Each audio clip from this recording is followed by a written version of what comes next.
Right Honorable Arua Arunsi. He is a former Speaker of the Abia State House of Assembly, a two-time House of Reps member, and a national, a recipient of a national honor of OFR. Please, I hope I'm correct. Yes, OFR. So, national honor of national honor. Yeah. Please, you are welcome to Abia Fact Studio. Yeah, thank you. Yeah. Good afternoon, viewers. Right Honorable, please, many people, your name is a familiar name in Abia State and beyond, but many people may not have known you, many people might be seeing you for the first time in Abia First Television today. Can you please tell us who is Right Honorable Arua Arunsi? Well, my name is Right Honorable Sir Prince Arua Arunsi, OFR, a business person and a politician. I was the first Speaker of Abia State House of Assembly when Abia State and Nkporo-osso State were together. And thereafter, that very disposition was aborted by military intervention. So we spent about, 20 months at that government before it went down. And thereafter, I vied for, when the democracy remarched once more, that time I vied to represent Abia North in the National Assembly, but for Senate. That was 1999. 1999, yes. In fact, I clinched the primaries, but I was asked to step down for General Ikemwajugu then, because that time was the period of the generals. So the people of Abia North, the DZs in particular, called me that I should step down for the guy to go. That was in PDP anyway. I've always been a very loyal party man, so I obeyed. So General Ikemwajugu went. So then I became a commissioner in Abia State. In fact, I spent almost about 3 years as a commissioner in Abia State. Then before, I now ran for House of Reps. I won, but it was manipulated and somebody stole it. That was in 2003? No, that was 2007. 2007? Yeah, 2007. So let me put it that way. Somebody, took it. So I went to court. I spent 3 years and 3 months before I could recover the mandate. I recovered it, and I spent about 9 months in the National Assembly. That was from 2010. From 2010 to 2011. 2010, 2011, because I spent 9 months. Then before I rerun. Okay, your first tenure, you did only 9 months. I spent 9 months in that very dispensation.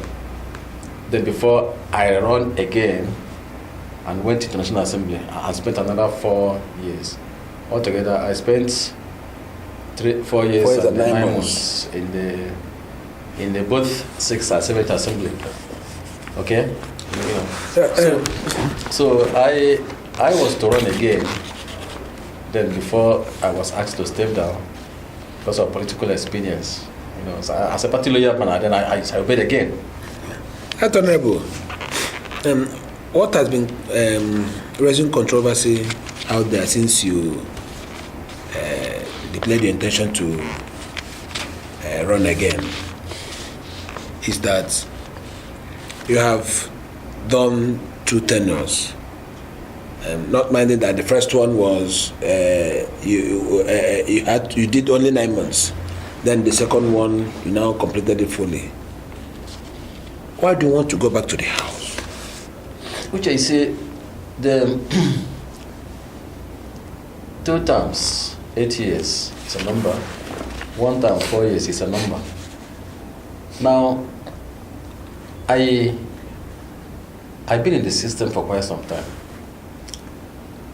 Lesser Motors spent minimum of 8 years. Some have even spent 12 years. I still want to do again. A person like Arua Arunsi, who actually, I have paid my dues. Having been a speaker, commissioner and so on. And I performed. It was because of my transparency in government that the civil society organization recommended me for an award for Ohafia. You see, let me give you a brief story then before I answer your question. When I was trying to rent an apartment in Umuahia, I got an apartment of 3-bedroom apartment. So I was to pay for it. And it was a lawyer who was handling it. So he was asking me whether I was renting the house for my PA. And I said, no, it's for myself, my family. So he was wondering, how would I be renting a 3-bedroom apartment in Umuahia for a place I have served as speaker, very, very strong commissioner, advisors, and so on. I could not have a place of my own. I said, yes. I don't have any. Say, do you have elsewhere? I say, no, I don't even have in Aba, not elsewhere. The ones even I acquired when I was not in public service have been sold out to run for public offices. So you sold your property to run for public office, and you were not able to make up to acquire more. So the guy was amazed. He said, okay, I will investigate. In fact, I could not pay lawyer's fee. He waived it off. He said you're going to investigate. Even the one I built in Lagos for test, I sold it too. And I rented an apartment in Lagos. Because I had one in Aba before, I had one in Lagos. So all were sold to run for public office. The guy said you're going to investigate. I think he did. Then later, he asked me to give him 200,000 naira. I said, what's the 200,000 naira for? That was after some time. I've even forgotten this incident. He said, look, 200,000 naira is not up to what you ask people on a daily basis or from time to time. Please bring it. Let me do you wayo. What am I doing? The lawyer. So I gave him 200,000 naira. So I gave him 200,000 and my CV. Then I gave him 200,000 naira and my CV. So he prepared a very decent. They're professionals, yes, who can do things. If you see what he prepared, he dramatized my CV. The young man, how he must give it to a professional. So they dramatized my CV with a ribbon tied. So he gave me one copy. He said, don't worry. I said, what do you want to use my CV for? He said, don't worry. So after some times, almost about a year or so, then somebody called me that I had been nominated for National Artist's Honor. That I should ask the speaker to give me to testify for me. Yeah, I kind of to testify for my character. So I went to the speaker. The speaker said no, that he had recommended about 4 persons for national honor. That he can't give me. I said no. They didn't say you should recommend it. Just attest for my character as a member of the house. I've been with you for almost about 2 years now. So you should be able to know my character. So he did that. Then I gave it to them. So after some times again, then I was told that I've been I was selected for national honor. So that was how it came about. So it was out of transparency. Yes. I could say, somebody may say, oh, yes, I'm just saying it. I've been in positions where I could have acquired wealth. I never did. Let nobody contradict her. I've been in this state. I was a very powerful commissioner. I did, when I was a speaker, I stayed all through. When speakers were being changed like by from slippers, I stayed all through until Abacha aborted that very dispensation. So I believe in one thing. Even I had a problem, let me get to that. I believe in one thing, just to be comfortable and then do as much as you could do for people. That's what I believe in. So let's go back to the question. Why do you want to go back to the house? Then going back to that. So if lesser people who have not been as transparent as I could stay for 8 years and 12 years, what will stop her from not doing at least 8 years? Number two, I must at least, for being very loyal to the party. For being loyal to the party, they should allow me to complete my tenure for at least 8 years. Then number 3, I've worked very hard to attract Federal Executive Council roads. What about 7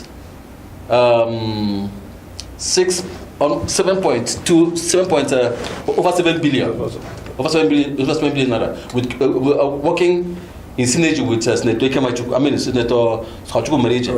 We were able to put through Federal Executive Council road project what over 7 billion naira. That of Ohafia Ruchukwu and that of Nkporo-osso Edda roads. Those 2 roads. The contractors, it went through Bureau of Public Procurement and were approved and awarded. The contractors went to site.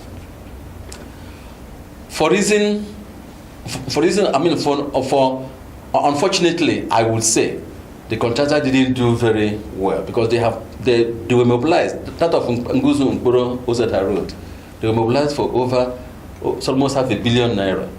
We worked very hard, and then the contractor was mobilized. That of Arua the same thing, but they have not done what they have not done what they're supposed to have done. And the current, those who replaced us, have not done much to make sure that those roads are continued. Take for instance, Nkporo-osso Edda Road has always been abandoned. Nothing is going on there. That of Ohafia Aruchukwu, those the current member that replaced me, is very busy quarreling with the senator, so that they're not able to do anything. So these 2 roads are precisely abandoned. And it took me a year and a half to fight, especially for that Nkporo-osso Edda Road, because what has been retarding our development in Nkporo is road. Okay. I fought a year and a half to make sure that the federal government awarded that road 2.7 billion naira out of Nkporo-osso Edda Road. It's not easy. Okay. Whether the contractor is doing well or not doing well has not diminished the capacity required to attract such a huge federal executive project. So what I'm saying in essence, that road must be completed. Okay. That road must be completed. I cannot, in fact, I almost died because I had an accident to attract that Nkporo-osso Edda Road. Yes. What about 2.7 billion naira that had been precisely abandoned? When I was there, the contractor had been able to do about 4-kilometer roads. I stopped. It's a total of 19-kilometer roads. Only 4-kilometer road has been done. So I must go back to National Assembly to complete that road. By God's grace, I must go back. It's not. I'm not gazing. I must go back to complete that road, because that road, if I don't do it, any day I will die. I will die a bad death. Any day I will die. I'll die a bad death, because Abiriba and Ohafia Ohafia Road were done in 1952. So why Nkporo Road was not done? And I came up to get it done. Then somebody stopped me from not doing it. I must go back and get that road completed. I'm talking with all sense of responsibility that I must go back to get it done, because those that surplus me have done nothing. So that road must be completed. What of the Ohafia Aruchukwu Road? What has happened? They are very busy quarreling. The member that replaced me, that is from Arua Arunsi, they are very busy cascading themselves in the social media, cascading themselves, fighting. So that's they cannot do it. You need a synergy. You need a synergy with your senator, then to get that massive contract completed. Without synergy, it is absolutely impossible. Alright, Honorable. One of the things that Abiriba people has complained, the Abiriba end of your constituency has complained that during your tenure, you never gave them attention. How do you intend to address that? No, you see, Abiriba, if they're complaining, they are doing so without realizing what it takes to get Nkporo Road completed. If Abiriba Nkporo Road is completed, then there will be easy commerce, easy movement between Arua and Nkporo. Arua and Nkporo is almost the same thing. So, and that road, you can see 3/4 of that road belongs to Abiriba. 3/4 of road coming from Abiriba to Nkporo belongs to Abiriba. 3/4 of the road. Ask anybody. 3/4 of that road belongs to Abiriba. They own the land. They are building there. So are they they're not benefiting? And most of their additional food supply comes from Nkporo. So it will be easy for them to come to Nkporo and buy the food supply because we feed them in terms of farm products. They have the money. They use the money and buy food products. So from us, they can even come at any time, any late hour, and buy the stuff and go back. Instead of what they're experiencing here. So that will be enough to please them. So you are saying that Nkporo Road is a feeder road? Yes, the feeder road. It's to them. So I grant that the land, 3/4 of that land, of that road belongs to them. But and they're building there. Just come down there. But so within that your constituency, especially in Nkporo, so there is a challenge in water. So I'm coming. So despite that, when I was there, I built Corpus Lodge in another college. Very big Corpus Lodge.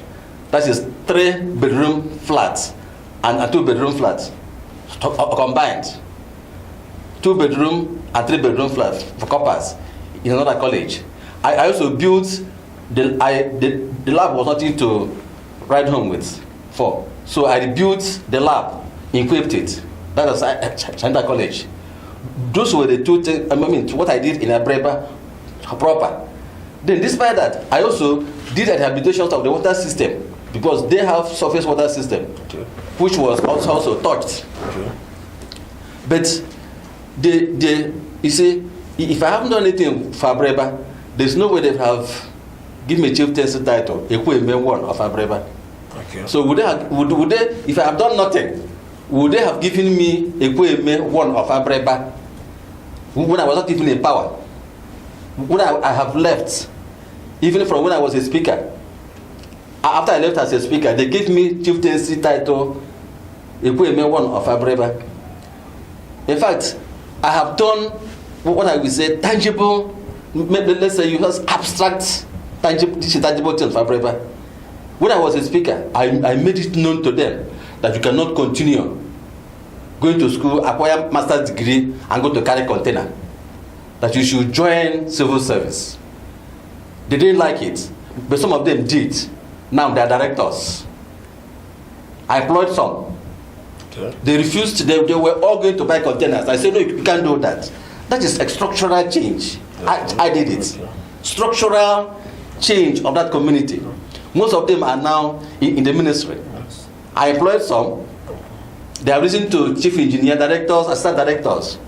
By now they would have been carrying the container, and some of the containers had bounced back. Yes. So I did that because they have money. They were educating their people, but they refused to join civil service. I did that structural change in Abiriba when I was a speaker. They were costing me then that how much money would they pay us. I said, don't worry, go into the civil service. Once you rise to auto management level, you start seeing what is in there. I was telling them, some agreed with me and joined civil service. They're enjoying it now. That is a structural change. I did that. And I also did a lot to make sure that Abiriba and Nkporo are together because they're always at Aga's draw because of land. I did a lot to make sure that we were together. So I did it. So I did a lot of structure. That is why their elders would always talk good of Arua. I mean, structural change. I did that. Honorable Arua Arunsi, I want you to give a fair assessment of the incumbent, the person that replaced you in that office now, Honorable Nkole. What can you, in fairness, say that he has achieved within his period in office? I think what I think I'm not happy with him is that you in the National Assembly, you are a lawmaker. You know, your basic responsibility is lawmaking, oversight, and of course representation. These are the three things that a lawmaker is expected of: lawmaking, representation, and the oversight function. These are the three basic things you are expected to do. you're not really, if because of our nature, how we are, that we are assessed by how much this infrastructure we attracted or other constituencies, or otherwise, that's not the issue. So then for you to achieve that extra curriculum of representation, you must have a synergy with your colleagues. If you don't, it is impossible. If you don't. So number one, that you must have a synergy. You must cooperate with your colleagues if you are to achieve something as a lawmaker in the National Assembly. They would have done much better if the person who, if my successor has agreed to work in tandem with his this senator. Let me give you an example. Now, let me give you an example. He has moved or prepared a bill to build College of Education in Abiriba. The last senator has also done the same thing to build one in Item. Yeah, that's a conflict of interest. Yes, and, I don't think that is. It is, even if it is possible that two others cannot hold. it won't work. It cannot work. Even if without struggle, they can even cancel all of this. They can even cancel both. But let's give it to them. They may allow one. What they would have done if there had been cooperation, they would have cooperated and get one done. Yes. And then get credits. They may eventually end up with nothing, because once there's a conflict. Because this one we're fighting, we want people, in government, if you are fighting, the best that people can do is decide to cancel everything. So this is one of the area I'm not happy with them, with particularly the man who succeeded me, yes. Because he is the junior partner. He's a junior partner, both in age and position. So he should have realized that you should respect your elder. Not. He's a junior partner, both in age and in position. Yeah. So they said that, look, you see, Chukwuma Manager was a very, he's a very naughty person. But I tolerated him. He will cost me 20 times. Yes, I will still remain. I will come to meeting, I wait for about an hour. Remember? But I got what I wanted. I got it. It would have been easy for me to attract 2.7 billion naira worth of federal road into my constituency, into my village. Because it's a village. How many people know Nkporo? How many people know Nkporo? To bring Federal Executive Council to come and spend 2.7 billion naira in a village like that. It's an easy thing. It was the cooperation, the synergy I had with my senator that allowed it, that made it possible. The same thing is also true for that of Ohafia, Arua Road. So these roads must be completed.